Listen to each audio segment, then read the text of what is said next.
quero ler com vocês apenas 2 versículos. Gênesis 37, apenas 2 versículos. Versículo 1 diz assim: Habitou Jacó na terra das peregrinações de seu pai, na terra de Canaã. Esta é a história de Jacó. Tendo José 17 anos, apacentava os rebanhos com seus irmãos, sendo ainda jovem, acompanhava os filhos de Bila e os filhos de Zilpa, mulher de seu pai, e trazia más notícias deles a seu pai. Até aqui. Vamos orar? Por favor, feche seus olhos. Você que nos visita, fique à vontade agora. Vamos falar com Deus. Vamos pedir para que o Senhor nos ensine. Deus nos ama e Ele quer nos abençoar nessa noite. Senhor, nós viemos até aqui para ouvir a Tua voz. Já ouvimos através deste cântico, através dos testemunhos dos oficiais. Já ouvimos, ó Deus, através do batismo. Já ouvimos a Tua voz através dos louvores, através dos dízimos. Temos Te ouvido, Senhor. Vemos o Senhor operando no meio da igreja. Mas nós precisamos de um alimento, Senhor, para podermos passar mais uma semana firmes. Pois só Tu sabes, ó Deus, o que cada um de nós aqui enfrenta durante a semana. Senhor, as Tuas servas no trabalho, em casa, Teus servos, quantas lutas, Senhor, quantas dificuldades, quantas encruzilhadas que precisamos saber a direção. Quantos becos sem saídas, em que precisamos que o Senhor faça um milagre e traga a saída. Por isso nós estamos aqui nesta noite, para Te adorar, para glorificar o Teu nome, e para colocarmos a nossa vida diante de Ti, dizendo que nós dependemos de Ti, e que precisamos que o Senhor, como nosso Deus, nos ajude. Então que essa semana, Senhor, seja uma semana abençoada, e que o Senhor traga revelação para as nossas vidas para esta semana. É o que nós te pedimos em nome de Jesus. Amém, Senhor. Se assente, por favor.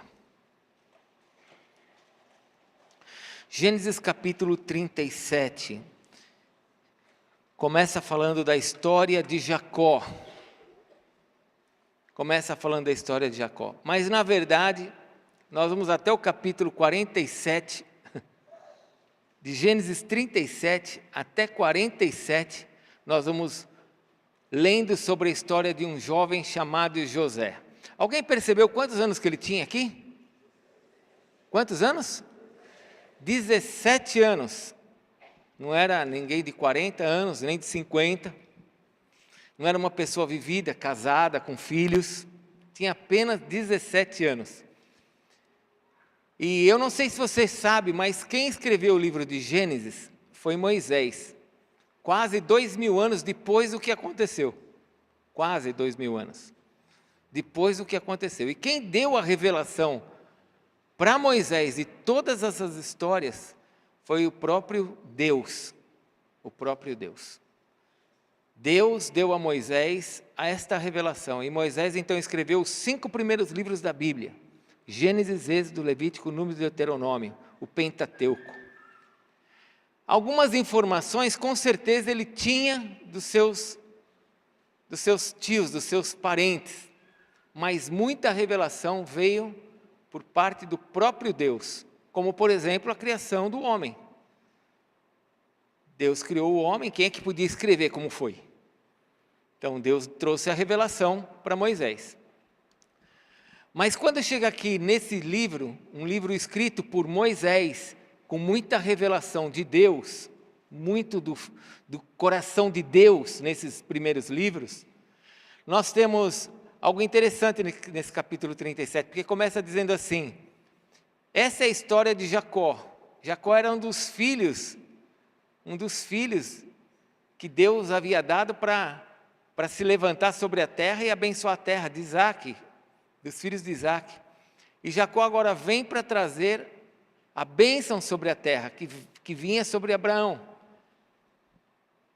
A história de Jacó começa com José.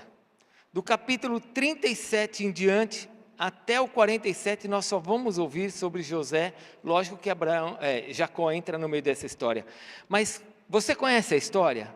Eu vou te contar ela de forma muito rápida. Esse menino de 17 anos, diz a palavra de Deus, que ele era aquele que falava para os pais as más notícias, levava para o pai dele as más notícias dos seus irmãos. Ele ia para o pai e falava tudo o que estava acontecendo de errado. Pai, nossos irmãos estão fazendo, seus filhos estão fazendo isso, meu irmão está fazendo aquilo. E ele contava para os pais as coisas erradas que os irmãos estavam fazendo. Com isso, o pai o amava, não porque ele levava as más notícias, mas porque ele era zeloso.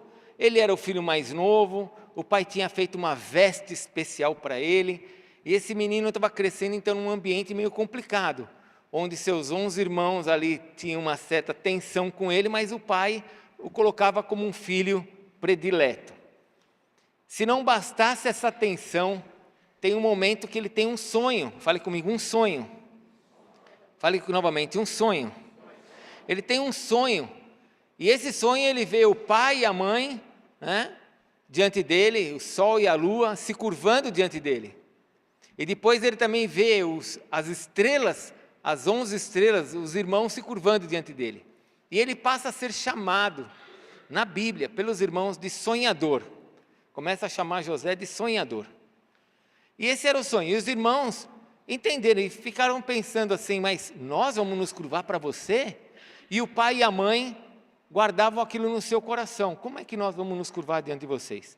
Bom, o tempo passa, José continua nesse atrito com os irmãos estão no campo, afastado. Jacó fala para José, vai lá ver o que está acontecendo com os teus irmãos, me traga notícia. E quando ele vai buscar informação dos irmãos, os irmãos pegam José, prendem José, e eles têm uma conspiração, eles querem matar José. O desejo deles era de matar José, mas Rúben, o filho mais velho, fala, não vamos fazer isso, não vamos tocar nele, porque ele é carne da nossa carne, sangue do nosso sangue, não vamos tocar nele.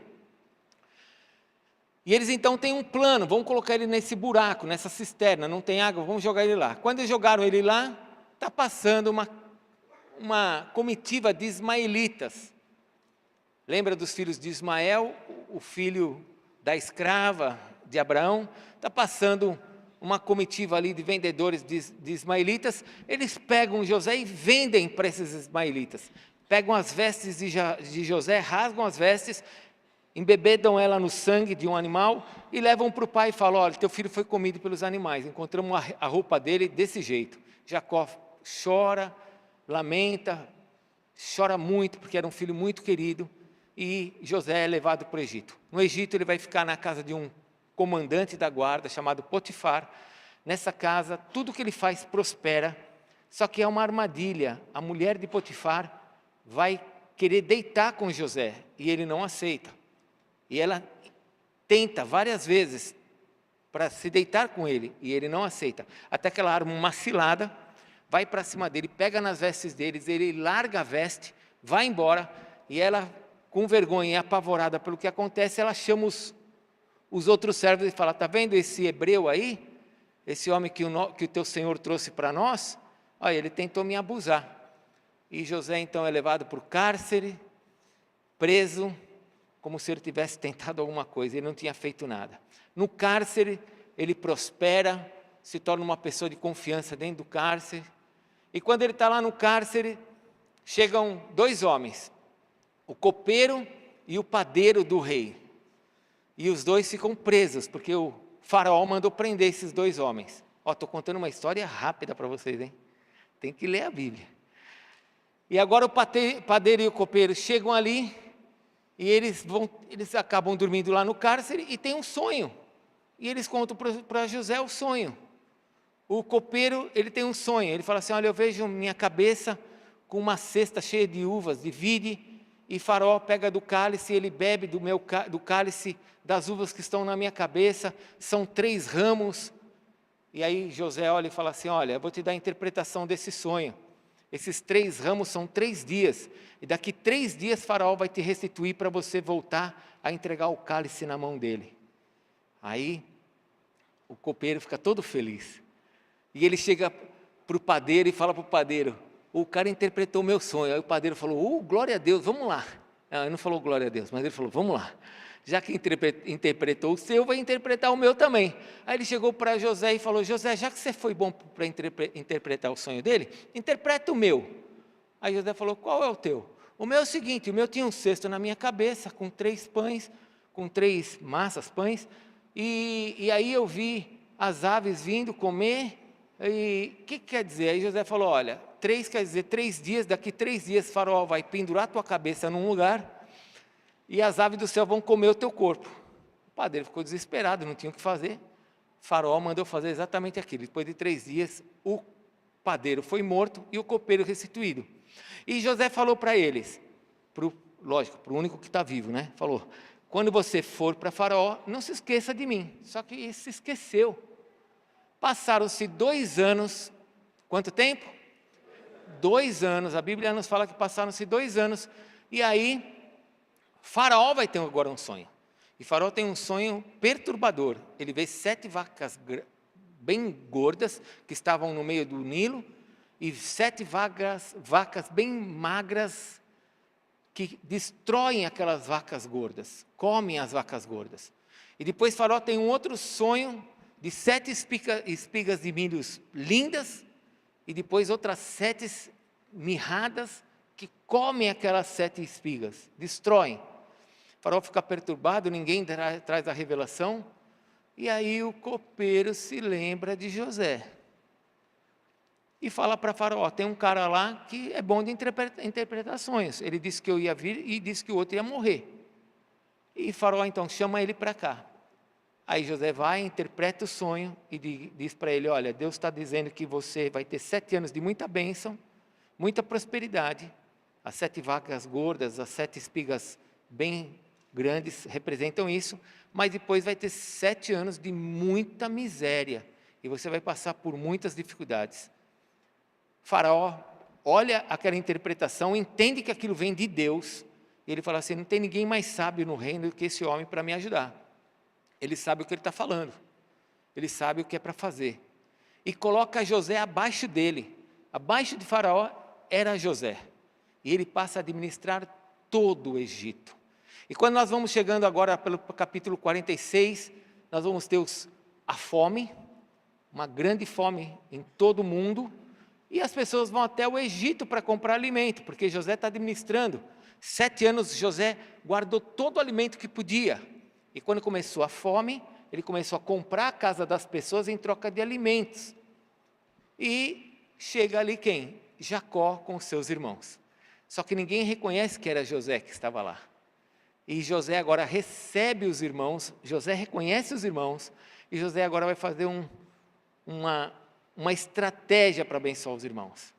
Vai brincar com os irmãos, vai perdoar os irmãos, vai amar os irmãos, ao ponto de depois os irmãos poderem voltar para o Egito, junto com o seu pai, e terem um tempo na terra de Gósen, onde eles vão ali apacentar os seus animais, e vão ser honrados.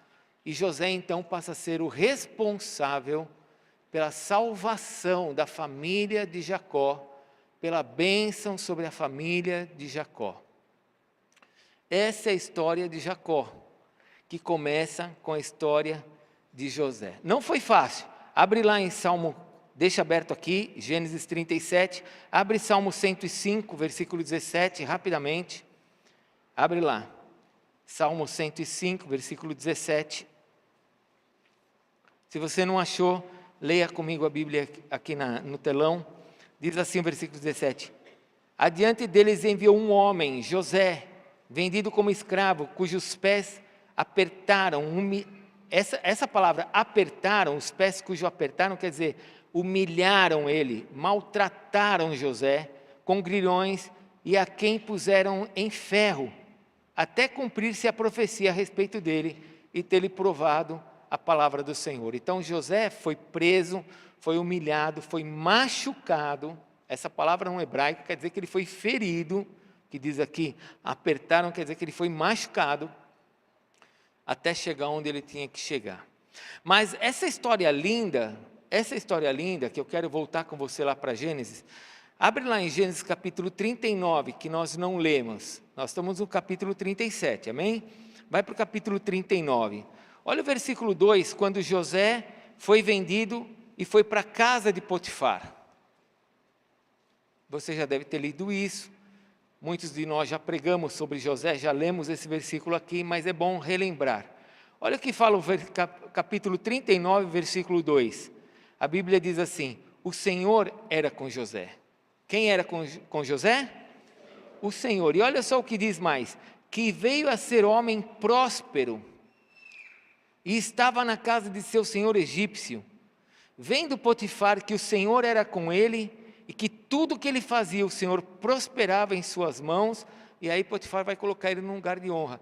Mas interessante, ele era um escravo, ele não era dono de uma empresa, ele não era um homem cheio de dinheiro, ele era um escravo. E mesmo sendo um escravo numa condição inferior, Deus estava com ele.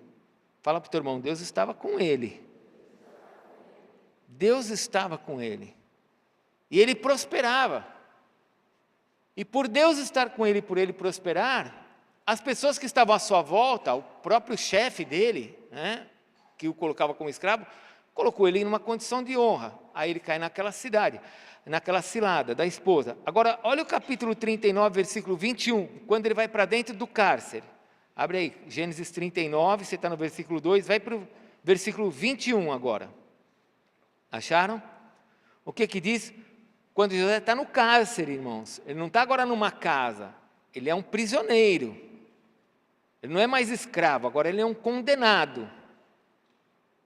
O Senhor, porém, versículo 21, o Senhor, porém, era com José, e lhe foi benigno, e lhe deu mercê perante o carcereiro, ou seja, o carcereiro começou a gostar dele, o qual confiou às mãos de José todos os presos que estavam no cárcere, e ele fazia tudo quanto se devia fazer ali. Guarda essa palavra, ele fazia tudo quanto, fale comigo, ele fazia tudo que devia ser feito. Fale novamente, ele fazia tudo o que devia ser feito. Nós queremos muitas vezes ser abençoados, mas nós não fazemos tudo o que deve ser feito. Nós queremos ser abençoados, mas nós não fazemos tudo o que deve ser feito. Queremos que o nosso casamento seja abençoado, mas nós não fazemos tudo o que tem que ser feito para o casamento. Queremos que a coisa aconteça por milagre. Queremos que os nossos filhos sejam abençoados, mas nós não fazemos tudo o que nós temos que fazer pelos nossos filhos, inclusive corrigi-los. Versículo 23, e nenhum cuidado tinha o carcereiro de todas as coisas que estavam nas mãos de José, porque o Senhor era com ele, e tudo o que ele fazia, o Senhor prosperava. Depois você vai ler o capítulo 41, versículo 38, você vai ver que até Faraó via que José era um homem abençoado. Eu quero caminhar um pouquinho com você nessa noite, trazer esse recado de Deus para você, para que você pense, por que Deus decidiu abençoar José? Eu, quando estive em Redding, lá na Califórnia, quando nós começamos a caminhar com a igreja Betel, uma das coisas que eu vi acontecendo ali, eu estava sentado na última fileira. Quando eu entrava na igreja, passava pela porta, assim, uma porta igual a essa, você entrava, um corredor, e as pessoas orando, impondo mãos, as pessoas caindo. Aí tinha um outro assim, como que se tivesse embriagado, com a mão assim, fez assim com a mão, desse jeito, e eu aqui olhando. Aí uma pessoa andando lá na frente na igreja, mais longe do que aquele canto ali. Ela olhou, e eu estou aqui assim assistindo, e ela fez assim, ó, pium, o cara caiu. Eu falei, meu Deus, que é isso? Gente, eu sou um apóstolo, sou um pastor, eu tenho mais de 7 anos de teologia, 5 anos no seminário, 2 no outro. Eu já fui em congresso em vários lugares do mundo. Eu acredito em tudo que Deus faz, mas eu preciso ter muita certeza que as coisas são de Deus. Eu não vou pulando em qualquer coisa, não. E eu falei, que é isso? E vi as coisas acontecendo ali de forma sobrenatural. Eu falei, que é isso? Aí a minha pergunta para Deus foi essa. Quando eu voltei para o Brasil, eu falei com a Adriana e falei com os meus líderes. Eu falei, o que é que aquele homem chamado Bill Johnson, encontrou no coração de Deus, para que Deus estivesse abençoando a vida dele daquela maneira, porque eu quero encontrar também. Um corredor, uma pessoa com olho de vidro, isso é documentado lá, não era sem olho, uma pessoa com olho de vidro, é documentado, isso é documentado, tem documentos disso. Passando por um corredor de fogo, o olho de vidro se transforma num olho de carne, a pessoa volta a enxergar com como se fosse um olho normal. E centenas de outros milagres, pessoas que vão da Austrália, do Japão, você está na igreja, a igreja geralmente tem mais gente de fora do que da própria igreja, por causa dos milagres. E a minha pergunta para Deus foi: Senhor, o que este homem encontrou no teu coração, para ele estar recebendo disso, porque eu também quero o que é que está no teu coração. Pergunta que nós temos que fazer nessa noite é: o que é que José, por que José, com 17 anos, começou a viver este sobrenatural? Antes da gente avançar, deixa eu te falar uma coisa: Deus não mudou. Fala para o teu irmão: Deus não mudou. Deus continua o mesmo. Quem mudou é o homem. O homem cada vez lê menos a Bíblia, o homem cada vez tem menos tempo de oração, o homem desconfia cada vez mais de Deus, mas Deus continua igual. Deus não mudou.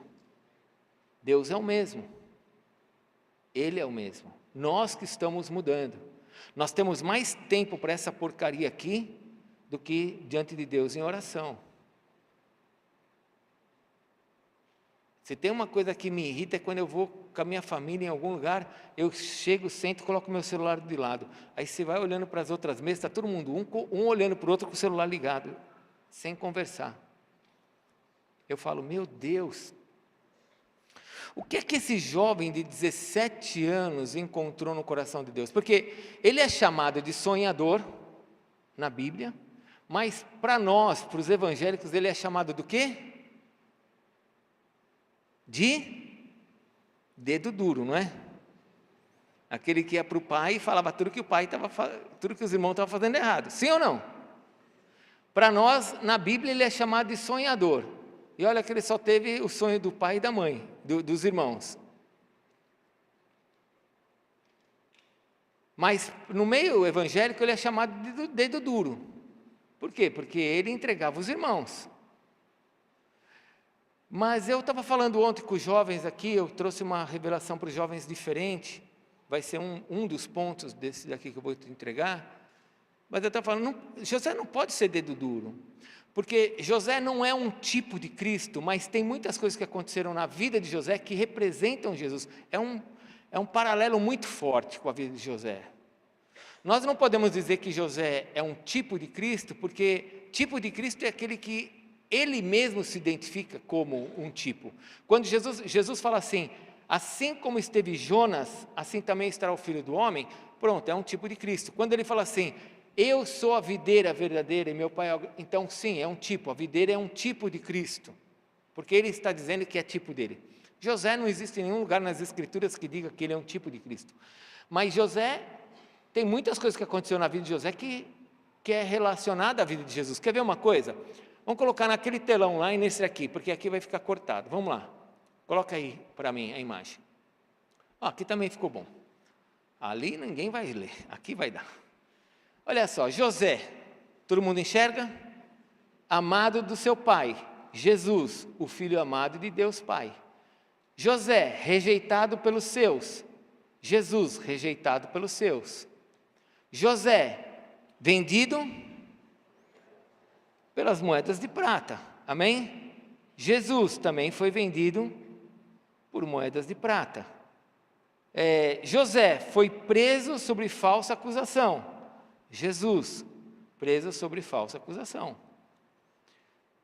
José, todos se curvaram diante da sua autoridade. Jesus, todos se curvarão diante de sua autoridade. José, cheio do Espírito de Deus. Jesus, cheio do Espírito de Deus.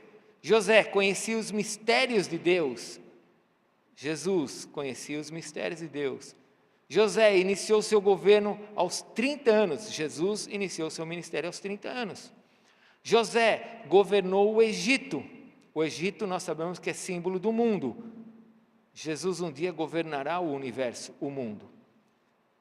José perdoou seus irmãos. Jesus é o perdoador das nossas vidas. José foi enviado para salvar o seu povo. Jesus veio para salvar o mundo. Obrigado, pessoal. Então, quando nós olhamos para a vida de José, nós vemos um paralelo muito grande com a vida de Jesus. Então, eu preciso olhar para José e entender que existem alguns valores em José que são valores importantes para a nossa vida, inclusive para uma mente próspera. Eu queria caminhar um pouquinho com você, volte lá para Gênesis capítulo 37. O que esse jovem José de 17 anos pode nos ensinar? Primeira coisa, no versículo 37 diz: habitou Jacó na terra das peregrinações de seu pai, na terra de Canaã.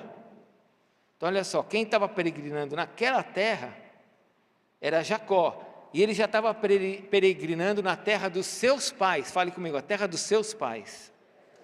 Lembra que nós temos aprendido que os pais é que vão deixar bênção para os filhos? Provérbios diz, o livro de Provérbios diz que os pais é quem tesourarão para os filhos, e não os filhos para os pais. O nosso teto vai ser o chão dos nossos filhos. Eu falo isso há muitos anos, engraçado que eu vi uma revelação da profeta Graciela esses dias, foi colocado inclusive no nosso aplicativo, e ela fala exatamente isso. O chão, o nosso teto é o chão dos nossos filhos. E olha só, Jacó está peregrinando na terra dos seus pais. E agora ele peregrinando na terra dos seus pais, ele está com seus filhos no campo. Então uma das coisas que a gente aprende na vida desse jovem de 17 anos é essa unidade da família, esse amor da família em trabalhar junto. Coisa que nós brasileiros estamos perdendo, coisa que o mundo está perdendo, esse relacionamento de trabalhar junto como família. Nós aprendemos na nossa vida que quando casa, você sai da sua casa, sai da casa do pai e da mãe e vai embora. É isso que nós aprendemos. E quando a Bíblia diz que quando casa, deixa pai e mãe, está dizendo, deixa a dependência do pai e da mãe. Para você ter sua autossuficiência como família, e você ter a sua família, mas não está dizendo para você abandonar a casa do teu pai e da tua mãe, principalmente porque a cultura que Deus criou sobre a terra, era sempre de famílias unidas, e quanto mais as famílias se uniam, mais fortes elas ficavam. Se você quer ter uma mente próspera, e se você quer ser uma pessoa abençoada na área de prosperidade, aprenda a ensinar os seus filhos que tudo aquilo que você tem é deles, mas que eles têm que se responsabilizar por isso e participar daquilo. Jacó estava na terra dos pais, e agora os filhos estavam com Jacó, na terra de Jacó, mas eles estavam trabalhando naquela terra. Você já viu como é difícil você pedir para um filho lavar um carro hoje? Sim ou não? Você já chegou para o teu filho e falou assim, lava meu carro, o que ele fala? Oh, glória a Deus, pai, o que eu mais quero fazer é lavar teu carro. Não é isso? Não começa. Fiz minha unha hoje. Não dá, não posso. Você já viu como pedir alguma coisa para os filhos hoje está cada vez mais difícil? Sim ou não, gente? Você tem que pedir, você não pode nem mandar mais. Tem que pedir, filho, por favor. É ótimo falar por favor, é educado fazer isso. Mas a minha pergunta é, por que essa cultura está entrando dentro de nós? Por que isso está nos afetando ao ponto de nós não termos mais autoridade sobre os nossos filhos? E quanto menos autoridade nós tivermos sobre os nossos filhos, mais dividida estará a nossa família. Você está entendendo o que eu estou te falando? Quanto menos autoridade você tiver sobre o seu filho, mais estará dividida a sua família. Porque é isso que o diabo quer, a divisão da sua casa. Porque quanto mais você estiver dividido, cada vez menos você vai ser abençoado. Mais dificuldades você vai ter sobre a terra. Os filhos, em vez de trabalharem juntos por aquilo que Deus tem te dado, eles vão amanhã querer repartir o que Deus tem te dado, em vez de multiplicar o que Deus tem te dado. Você há de concordar comigo, você deve ter visto nas suas gerações já, o que divide mais uma família? Não são as heranças? Sim ou não? O que mais divide uma família não é herança? Mas herança não é uma coisa boa? Eu quero te fazer uma pergunta, você é uma pessoa inteligente, quando o pai deixa uma herança para os filhos, o pai está falando assim, eu vou deixar essa casa para os meus filhos, porque eu quero ver eles se matarem quando eu morrer. É assim que o pai pensa? Não é. O que o pai pensa? Vou deixar essa casa para os meus filhos, só consegui essa casa, mas vai ser bênção para eles. Por meio dessa casa, os 3 vendem, eles vão ter pelo menos um pouquinho para poder começar algo novo para eles. Você pode ter certeza que esse é o que está dentro do coração do pai. Mas quando o pai morre, o que acontece na nossa cultura? Brigas, brigas e brigas, separações, divisões, pessoas se odiando, pessoas que não se olham mais na cara. Aí quando morre a mãe, não sabe se um vai no velório, se o outro vai, porque agora morreu a mãe, e por causa de uma casa as pessoas não se falam mais. Pessoal, essa é a nossa realidade. Por que José foi um jovem abençoado? Porque ele estava preocupado com a sua família, ele trabalhava para a sua família, a cultura era essa, vamos trabalhar juntos, vamos juntos.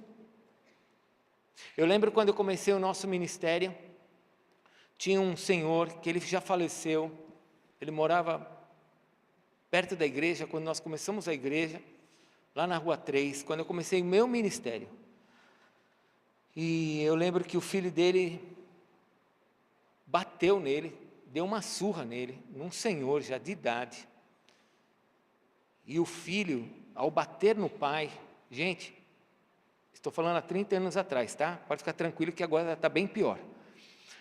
Isso foi há 30 anos atrás, agora está pior.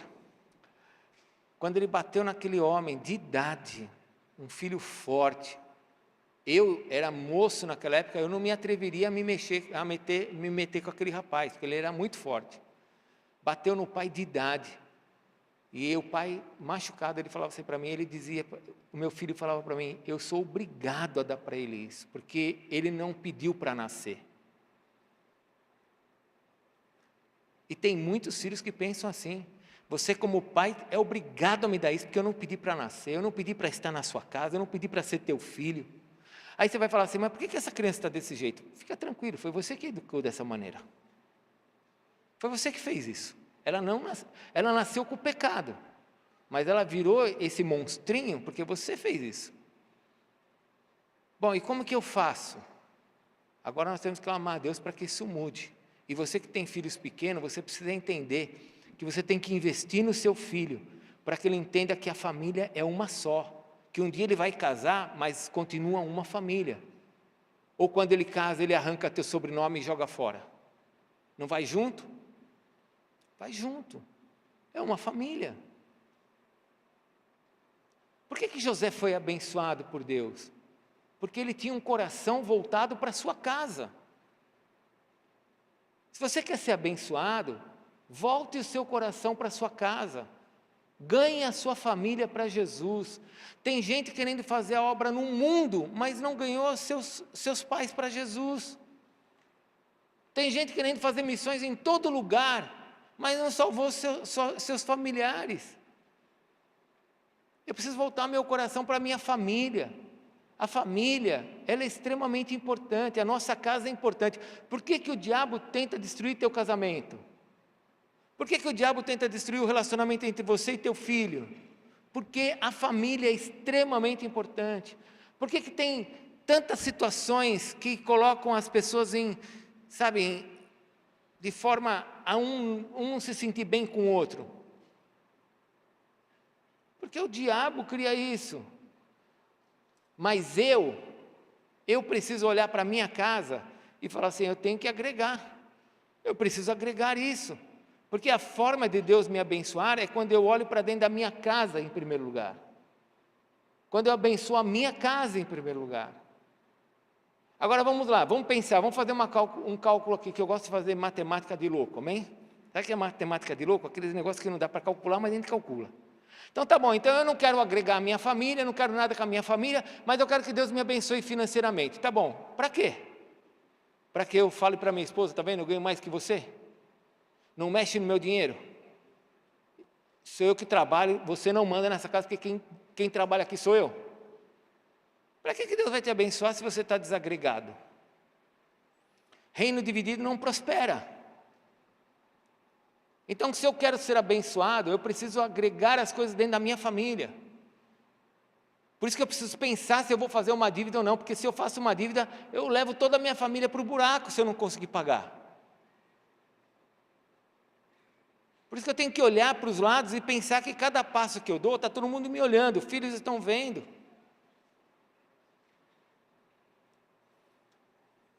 José foi um homem abençoado, porque ele agregava a sua família, ele trabalhava para a sua família. Ele era um jovem, sabe o que? Eu falei ontem para os nossos jovens aqui, ele era um jovem empreendedor, irmãos. Ele era um jovem o quê? Empreendedor. Sabe a segunda coisa que eu olho aqui? Eu vejo que José era um homem, um jovem, que além de agregar a família, ele tinha uma visão de Deus. Fale comigo, uma visão de Deus. E nós precisamos buscar isso, uma visão de Deus. Porque ele não só agregava a família, mas olha o que José fazia. Ele não era o dedo duro. Eu vejo José de outra maneira. Eu vejo José olhando para os irmãos e falando assim, o que eles estão fazendo vai nos dar prejuízo. O que eles estão fazendo vai trazer problema para os negócios do papai. Ele tinha visão, fale comigo, ele tinha visão. Ele via o que estava errado. Ele via que aquilo que os irmãos estavam fazendo estava desagregando a família. Ele tinha visão. Sabe o que está faltando hoje? Pessoas que tenham visão. Porque muitas vezes o pai está vendo que os filhos estão se perdendo, está vendo que a esposa está se afastando. Já estão casados há anos, 6 meses sem fazer sexo os dois. Está cada vez melhor, não está? Fala para mim. O casamento está cada vez melhor, não está? Mas nós não nos separamos. E você acha que o diabo está preocupado com isso? Vocês já estão separados. Você sabe o que a palavra de Deus diz?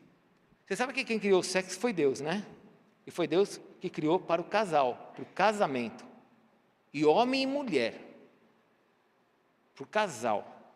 Sabe o que a palavra de Deus diz em Coríntios? Paulo fala assim, se você tiver que deixar de fazer sexo, seja por causa de jejum e oração, e isso por pouco tempo, para que você não caia nas condenações do diabo. Então vamos lá, você já está 6 meses, nem caiu mais, você já mergulhou na condenação do bicho. Mas a gente não sente mais nada. Por que não sente mais nada? Procura um pastor, procura um bispo, procura alguém para orar por você, para te ajudar. Amor é em todas as áreas. Desculpa eu estar falando isso assim, tão abertamente. Aliás, eu não vou nem pedir desculpa, porque se eu tivesse que pedir desculpa, eu não falaria. Então eu vou falar mesmo. A Bíblia fala, por que eu não vou falar? Eu teria que pedir desculpa se a Bíblia não falasse.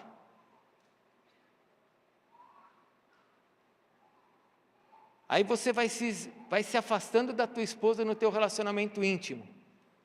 Tá? Aonde é que você mostra amor por ela? Onde que ela mostra amor por você? Eu já sei. Vou te falar. Posso? Vai ficar escandalizado, hein? A hora que você está cozinhando, teu marido chega, vocês já estão 6 meses sem se tocar, ele vai e começa a dar um beijo na frente de todos os filhos, aquele beijo de língua, é assim? Não? Eu acho que não, ninguém faz isso. Isso aí os jovens aprendem vendo do cinema, mas na vida não é assim. E aí se não tem esse tipo de beijo, esse tipo de carinho, vai ter aonde? Aí o casamento vai esfriando. Aí você não sabe por que tem tanto homem de 50 anos, 60 anos, 40 anos, 30 anos, preso em masturbação, preso em pornografia. Porque o diabo está destruindo as famílias. O diabo está fazendo todo mundo se olhar e dizendo assim, está tudo bem, né? Está tudo bem, está tudo bem. e não está tudo bem. Não foi assim que Deus criou. Não é assim para ser. Então, se eu quero ser abençoado, eu preciso enxergar, ter a visão que Deus estabeleceu sobre a terra. Se Deus diz que nós não podemos nos afastar uns dos outros, a não ser por jejum e oração, é somente essa razão. Não invente outra. Se você tem um outro problema, procure um médico, procure ajuda. Mas não diga que isso é assim que tem que ser. Porque o teu cônjuge não espera isso. E você também não quer que seja isso. Então peça oração para que Deus te cure. Ou procure um médico para que Deus te cure. Mas entenda que a visão que Deus tem para nós é uma visão que nos mostra o que está errado. Eu estava falando para os jovens, o André Valadão falou esses dias numa live, acho que foi numa live, o mundo está dizendo para os crentes como é que nós temos que agir. Pessoas que estão no terceiro casamento falando para a igreja como é que nós temos que agir no casamento. Pessoas que não têm filhos lá fora, falando como é que nós temos que cuidar dos nossos filhos. E a igreja ainda fica em dúvida. Nós não temos que ter dúvida, nós temos que ler o que a Bíblia diz e cumprir com o que a Bíblia diz, com o que Jesus falou. Porque se eu fizer isso, eu vou ser abençoado. Fale comigo, eu vou ser abençoado. Fale comigo, você vai ser abençoado. Fala para o teu irmão, você vai ser abençoado. Por que José foi abençoado? Porque ele tinha uma visão do que estava errado. Ele olhava e falava assim, meu pai, meus irmãos estão trabalhando errado. Aí sabe o que ele fazia? Olhe para mim, ele fazia o seguinte, ele ia até a casa de Jacó, entrava na sala, fechava a porta do escritório e falava, pai, pega aí teu celular que eu vou te falar o que está acontecendo. Filmei tudo. Ele não tinha nada disso, né? Mas ele sentava com o pai e falava, filmei tudo, isso aqui vai destruir os nossos negócios. Pai, o que os nossos irmãos estão fazendo, o que os seus filhos, meu irmão, estão fazendo, vai destruir o nosso negócio. Deixa eu te falar uma coisa. Se você não vê o que está errado na sua vida, isso vai destruir teu casamento, vai destruir tua família, vai destruir tua finança, e você depois vai falar assim, eu ia na igreja, eu assisti o culto, que palavra boa que eu escutava lá na Resgate, eu dava dízimo e oferta, eu não sei por que deu errado. Deu errado porque você não conseguiu diagnosticar o que estava errado. Se a pessoa não sabe qual a doença que ela tem, às vezes ela está tomando remédio errado. Então nós precisamos descobrir, nós precisamos ter a visão correta das coisas. E para ter a visão correta das coisas, meu irmão, sinto muito, não tem outra saída. Tem que ser lendo a Bíblia. Tem que ser lendo a Bíblia. Você foi fabricado por Deus. Eis aqui o manual. Alguns aqui são 110, outros são 220, outros são 360, outros são 15 watts. Você olha para ele e você fala, tudo bem ele? Tudo. É uma pilha Duracell, né? 15 watts. Hoje já são 250, cara, até elétrico. Esse é o manual para dizer qual é a tua voltagem, como você faz com isso, como você tem que fazer com a tua vida. É aqui, meu irmão. Não é o mundo, não é o Google. É aqui. Não tem outro lugar. José, com 17 anos, foi abençoado porque ele tinha uma visão. Ele olhava e falava, isso está errado.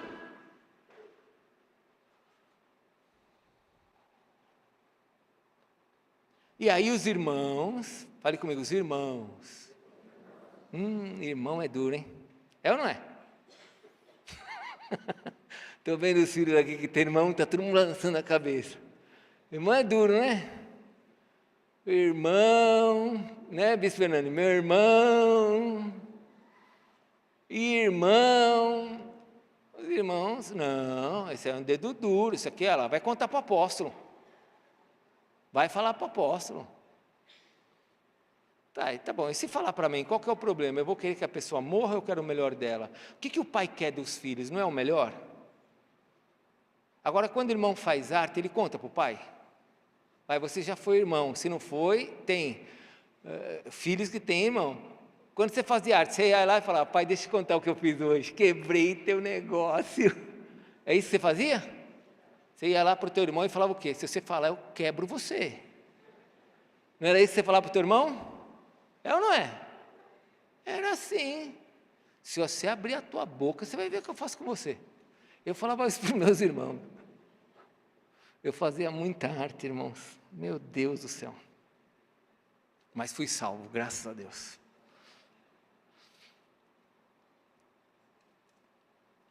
Nós precisamos ter visão do que está certo e o que está errado. Nós estamos num mundo corrompido. Nós temos pessoas que podem estar sentadas do teu lado, que não enxergam o que está errado.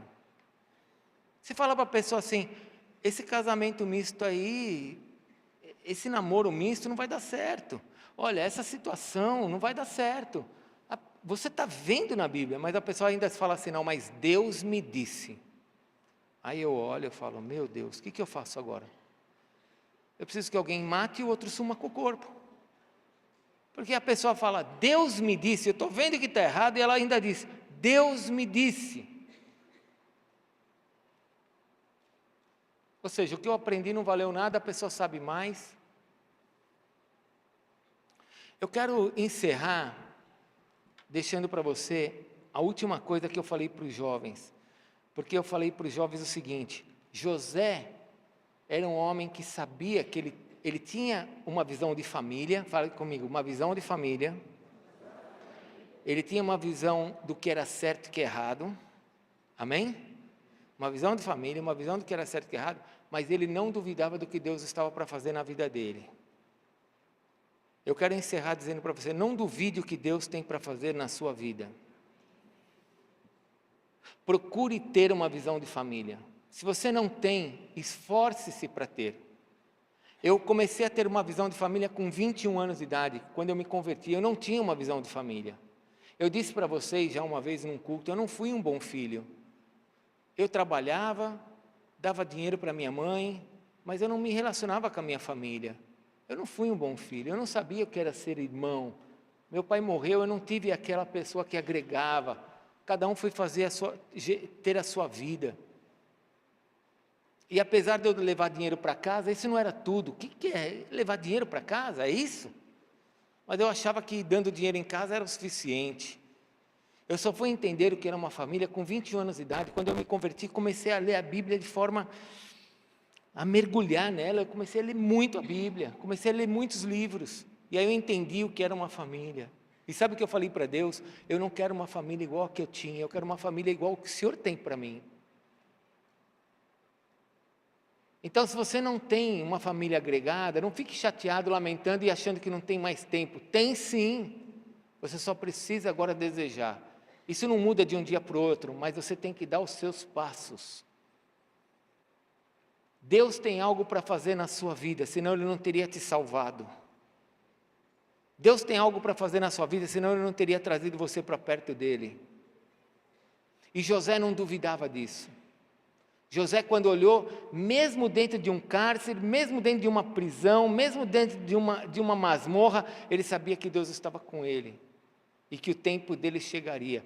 Eu quero te dizer uma coisa, agregue a tua família, comece a ter visão do que é certo e errado por meio da Bíblia, não do que os outros falam, do que o Google fala.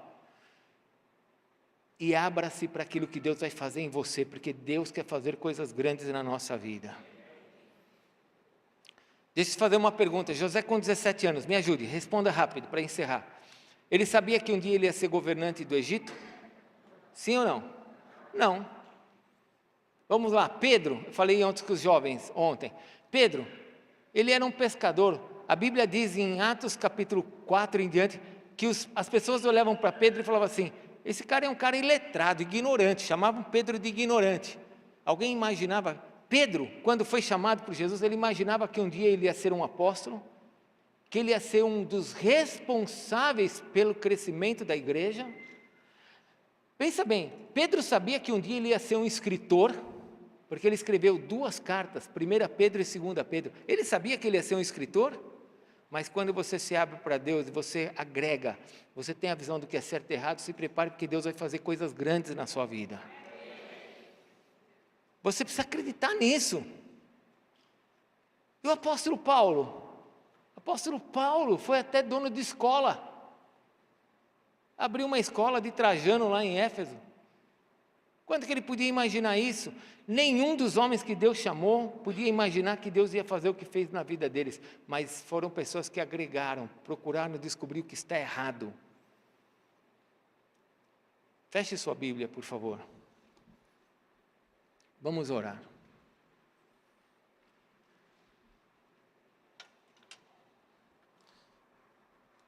Olhe para mim. O que é errado é errado. O errado não vai ficar certo. E o que é certo é certo. O certo nunca vai ficar errado. Nós aprendemos aqui há 25 anos como igreja. Todo pecado vai gerar uma consequência. Se eu quero ter uma vida abençoada, eu preciso ter atitudes diferentes. Se eu quero um casamento abençoado, eu preciso ter atitudes diferentes dentro do meu casamento. Se eu quero que o meu negócio seja abençoado, eu tenho que ter atitudes diferentes dentro desse negócio. Mas minha mente tem que mudar. Porque não adianta eu querer dinheiro com uma mente desgraçada. Quando que é desgraçada? É uma mente fora da graça. Ter dinheiro com uma mente fora da graça vai levar um homem para adultério, vai começar a sair para fazer adultérios escondidos. Vai levar um homem para longe de Deus. Mas uma mente na graça está pronta para receber tudo aquilo que Deus tem. Então não se preocupe hoje, muito mais do que se preocupar hoje em ganhar dinheiro, meu irmão. Deixa eu te falar uma coisa como um pai. Muito mais do que se preocupar em ganhar dinheiro, se preocupe em alinhar o teu coração com Deus. Porque se você alinhar o teu coração com Deus, você vai ser uma pessoa próspera, abençoada em tudo que você tiver. Pode ser até que você não ganhe muito, mas vai ser abençoado o que você ganha, porque você alinhou a tua vida com Deus. Agora, se você ficar preso na tua religião, se você ficar preso nos teus costumes, sem querer saber o que é certo e o que é errado, a Bíblia diz que quando morre, não volta. Sabia disso? Sabia que a Bíblia diz isso? Que quando morre, não volta. Ah, mas as pessoas dizem que encarna, o outro diz que foi falar com o pai ali, o outro foi falar... Tá, existe explicação para isso? Existe explicação para isso. A Bíblia dá explicações. E eu preciso então agora sair dessa área de conforto e achar que só porque os outros estão dizendo ou porque eu estou vendo, isso esteja certo. Tem muita coisa que está acontecendo no mundo que está errada. E só porque eles estão aceitando, parece que nós estamos errados. Só que o meu prumo, a nossa vara de medir é essa, é a palavra. Eu preciso aprender o que é certo e o que é errado. E preciso agregar a minha família. Espera aí. Olha, o papai só tem esse carro. Mas esse carro é nosso, ok? Não tenho casa. Nós só temos esse carro. Então esse carro é nosso, tem casa. Vamos sentar todo mundo aqui em volta. Esse carro é nosso. Então nós vamos trabalhar para cuidar desse carro. Tudo bem? Quando o pai for lavar o carro, vocês me ajudem a lavar. Quando eu não puder lavar, vocês lavam. Ninguém mais entra dentro desse carro para comer ovo cozido lá dentro. Eu gosto de dar uma brincada quando eu estou falando sério, para você dar uma relaxada, senão você morre aqui, né? Está entendendo? Senta com a tua família, agrega, mostre os valores. Pega um dia, sente com a sua família. Faça isso. Seja homem. Calma, não estou te ofendendo. Uma vez Davi falou isso para Salomão, falou: seja homem, meu filho. Seja homem, não está duvidando do teu sexo. Está dizendo, toma uma posição. Senta um dia com a tua família. Mãe, senta com teus filhos, você que não tem marido. Pai, você que tem esposa, está com sua esposa, senta com seus filhos. Pergunta para eles assim: quanto custa um lanche de McDonald's? Vamos falar rapidinho, eles sabem. Mostra a conta de água. Coloca em cima da mesa. Coloca em cima da mesa a conta de luz, o IPTU, o aluguel e fala: olha só, aqui ó, quantos McDonald's tem? Mas não tem problema, o papai vai continuar pagando, porque nós somos uma família, ok? Então quando você estiver tomando banho, toma um banho rápido, senão eu vou te matar. Não, peraí, eu tomo um banho rápido, porque senão nós não vamos comer o McDonald's. Lembra, eu gosto de brincar para você não ficar tenso. Senta com seus filhos, mostre, compartilha, agrega a tua família, para que todo mundo trabalhe juntos. Ah, mas meu filho é pequeno. Ótimo! Comece a mostrar para ele o que é uma vida financeira, ele vai precisar disso. Muito mais do que português, do que inglês, ele vai precisar saber administrar uma casa. E ele vai aprender a administrar essa casa por meio da sua vida. Receba isso no amor. Deus quer te abençoar. Deus quer nos abençoar. Preciso me abrir para isso. Preciso me abrir para isso. Preciso ter uma mente que agregue. Preciso ter uma mente que veja o que está errado. E preciso me abrir para aquilo que Ele quer fazer em mim. Fique em pé, por favor. Vamos orar.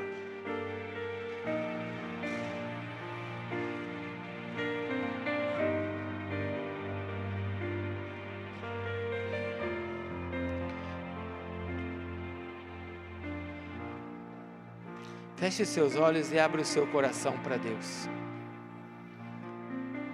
Uma vez eu estava num culto que eu chorava muito, eu chorava, porque depois da pregação de um homem de Deus, lá em São José do Rio Preto, eu olhava e eu falava, meu Deus, essa é a minha vida, meu Deus, esse sou eu, meu Deus, me ajuda, sabe? Deus quer pessoas que se coloquem diante dEle com o coração quebrantado, que estejam dispostos a reconhecerem seus erros, para serem transformados. Se você não admitir a tua doença, você não vai tomar o remédio certo, e você pode morrer dela.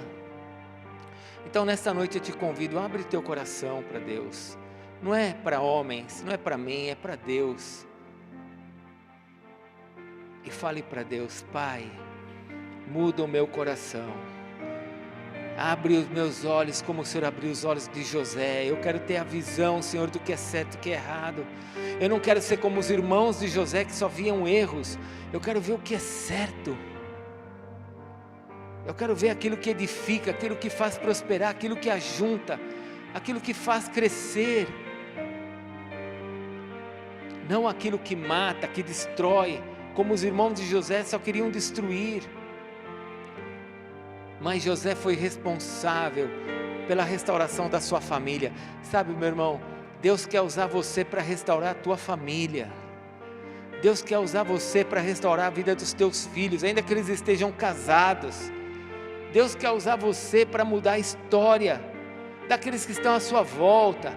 Se abra, ainda que as pessoas possam olhar para você e falar, mas ele é muito pequeno, ele é muito fraco, como falavam de Pedro. Um homem nas mãos de Deus é um instrumento poderoso diante do mundo. Você nas mãos de Deus é uma pessoa que você nem imagina o que Deus pode fazer através da sua vida se você estiver nas mãos de Deus. Se abra nesta noite.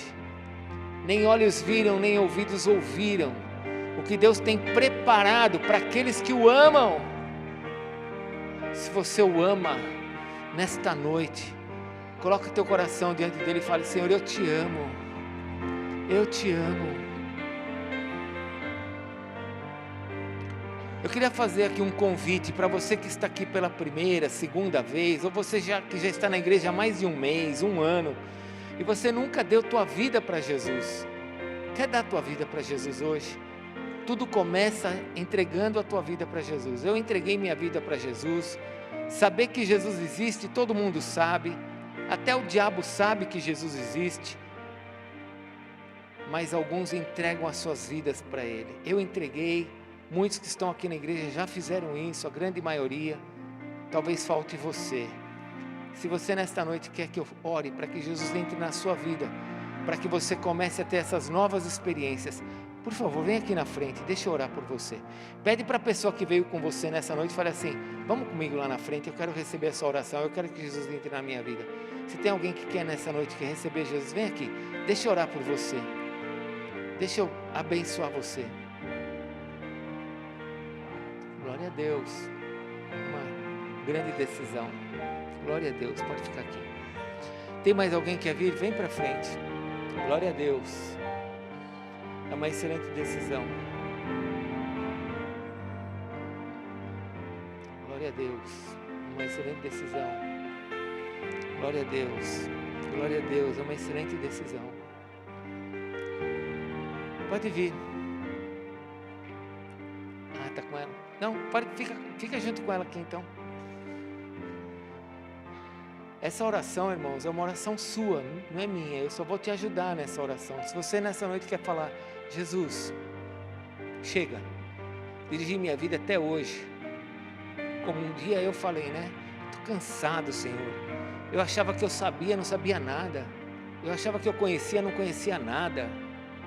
Se você nessa noite quer falar para Deus, chega, Senhor, chega dos meus conhecimentos, chega da minha força, chega da minha saída, das minhas estratégias. Eu quero fazer o que o Senhor tem para mim, eu quero agregar, eu quero o que o Senhor tem para mim. Se você nunca fez uma oração para Jesus entrar na sua vida, queria te chamar, vem com a tua esposa, vem você sozinho. Essa decisão é sua, mas venha, entrega a tua vida hoje. É a melhor decisão que a gente pode tomar. Vocês que estão aqui na frente, eu vou fazer uma oração com vocês, amém? E essa oração eu gostaria que vocês repetissem, a oração é de vocês. Então vocês que estão aqui na frente, tem mais alguém que quer vir? Eu estou sentindo de Deus que tem mais gente para vir. Se você está falando assim, será que é comigo? É com você. Venha. Não deixa passar. Você não sabe o dia de amanhã. Entrega agora o teu coração para Jesus. Você nunca mais vai esquecer desse momento que você entregou a tua vida para Ele. Vocês que estão aqui na frente, vamos orar juntos. E a igreja, por favor, repitam com eles essas palavras. Vamos orar todos juntos. Vocês que estão aqui na frente, falem assim: Senhor Jesus, eu quero te agradecer, porque o Senhor morreu na cruz por mim. O Senhor é o Salvador. O Senhor é o único que pode me salvar. Não são os homens, não é a minha inteligência, nem a minha sabedoria. É o Senhor que é o Salvador. E nesta noite, diante dos céus e da terra, eu confesso, Tu és o meu Deus e o meu Salvador. Eu entrego a minha vida para o Senhor e te peço, entra no meu coração, faz nova todas as coisas, pois eu confesso nesta noite, Tu és Jesus, o Cristo, o Filho do Deus vivo, o meu Deus, o meu Salvador, para a glória de Deus Pai. Amém, Senhor. Queria que os irmãos orassem com eles. Podem orar com eles, por favor. Pai, em nome de Jesus, eu quero te agradecer pela vida deles que estão aqui na frente, dos meus irmãos que estão aqui na frente. Quero te agradecer porque foi o Senhor que os trouxe até aqui, e eu sei que o Senhor os trouxe também aqui na frente, porque senão eles não viriam. Peço que o Senhor abençoe a vida deles, o casamento deles, o ministério que o Senhor tem para eles, esse novo tempo na vida deles. Abençoa, Senhor. Obrigado por estarmos juntos como família. E eu peço que eles sintam da Tua presença, que eles sintam do Teu coração e do Teu amor. Abençoa a vida deles, ó Deus. Engrandece o Teu nome na vida deles. E eu quebro agora toda a influência de Satanás, toda a influência dos demônios sobre a vida deles, para que eles experimentem o melhor de Deus na vida deles. Então está desligado toda e qualquer influência do mal sobre a vida deles, em nome de Jesus. Agora, em nome de Jesus, abençoa, Senhor, os nossos irmãos, abençoa, Senhor, os Teus filhos nesta noite.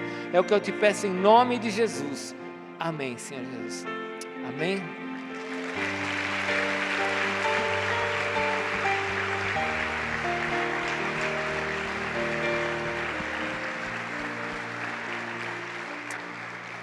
Queria que vocês olhassem esses cartazinhos aqui, porque isso aqui é o que a igreja está sentindo por vocês, amém? O Senhor está em festa hoje por vocês. Quem conhece eles, vem dar um beijo, vem dar um abraço neles.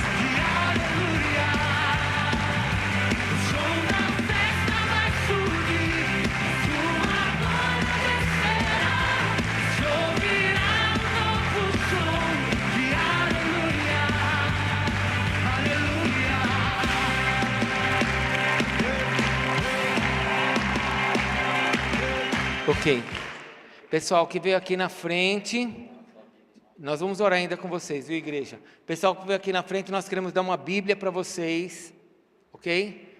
Nós queremos dar uma Bíblia para vocês, queremos dar um livrinho para vocês entenderem esse momento na vida de vocês. Então, quando acabar o culto, lá naquela porta do meio, com quem? Com a Valéria, com ela. Vocês podem ir lá para a porta, eles vão dar para vocês uma Bíblia de graça e um livrinho para vocês, tá bom? Podem voltar para o lugar de vocês. Vamos orar por nós? Segura na mão da sua família. Da sua família agora, da sua família. Se você estiver sozinho, coloca a tua mão sobre o seu coração, não tem problema, a sua família vai estar aqui. Mas se você está com a sua família, segura na mão da tua família. Marido, segura na mão da tua esposa. Filho, segura na mão do teu pai. Pai, em nome de Jesus, abençoa essas casas. Abençoa essa tua serva que está sozinha aqui. Abençoa os teus filhos que estão com seus cônjuges aqui. Abençoa esses jovens que estão com seus pais aqui. Pai, em nome de Jesus, agrega a nossa família, Senhor. Traz poder por meio dessas casas, para que a ação do diabo caia por terra e venha prosperidade, venha bênção sobre eles. Que eles possam, como filhos, como casais, eles possam prosperar na terra e ver a tua bondosa mão sobre eles. E eles possam discernir o certo do errado, do bom e o melhor, e optar por aquilo que é excelente. Pai, abençoa cada família que está aqui. Abençoa esse teu servo que está sozinho, que precisa de uma companheira. Abençoa essa tua serva que está sozinha e precisa de um marido. Abençoa, Senhor, a tua igreja de forma, Senhor, que nós possamos nos alegrar com a tua graça em trazer aquilo que nós precisamos. Faz a tua obra na nossa vida. Nós estamos abertos para a verdade. Tu és a verdade, Jesus. Nós estamos abertos para a tua graça, para o teu poder. Tu és aquele que distribuíste esse poder por meio do teu Espírito em nós, Senhor. Então abençoa cada um agora na volta para a sua casa. E que toda a divisão do diabo no meio das nossas famílias caia por terra em nome de Jesus. Toda frieza que está no meio do casamento, Senhor, eu peço que o Senhor traga alegria para esse casamento. Eu peço que o Senhor traga bênção para esse casamento. Peço que o Senhor traga amor para esse casamento. Não somente uma noite, mas a alegria do Senhor no meio deles. Abençoa, Deus, cada família aqui representada, cada filho, para que a nossa geração te glorifique sobre a terra. E assim, Senhor, como Jacó estava na terra dos seus pais, e seus filhos estavam ali desfrutando, assim também será a nossa geração. Os nossos filhos serão abençoados naquilo que o Senhor tem nos dado, e os filhos dos nossos filhos serão abençoados. E nós te daremos toda a honra e toda a glória sempre, Senhor. Abençoa cada um agora na volta para a sua casa. Guarda as nossas vidas, é o que eu te peço em nome de Jesus. Amém, Senhor. Vai na paz, Deus te abençoe. Pode aplaudir o Senhor com a tua vida. Dá um beijo no seu cônjuge, dá um beijo no teu pai, dá um beijo na tua mãe.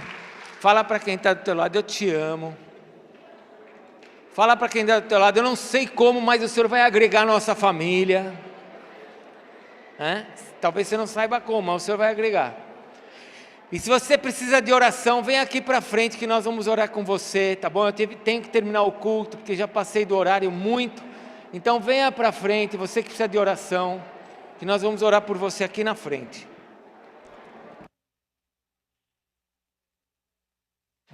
Deus abençoe os novos diáconos. Os novos diáconos podem vir aqui para frente para orar. Nós ganhamos 2 bandejinhas, irmãos, de salgadinhos para missões. Se você quiser levar salgadinho para casa para fritar, tá lá no point. 2 bandejinhas de salgadinhos. Se você quiser comprar para levar para casa e jantar e abençoar o Ministério de Missões, você pode fazer. Eu louvo a Deus por quem nos deu, por quem deu.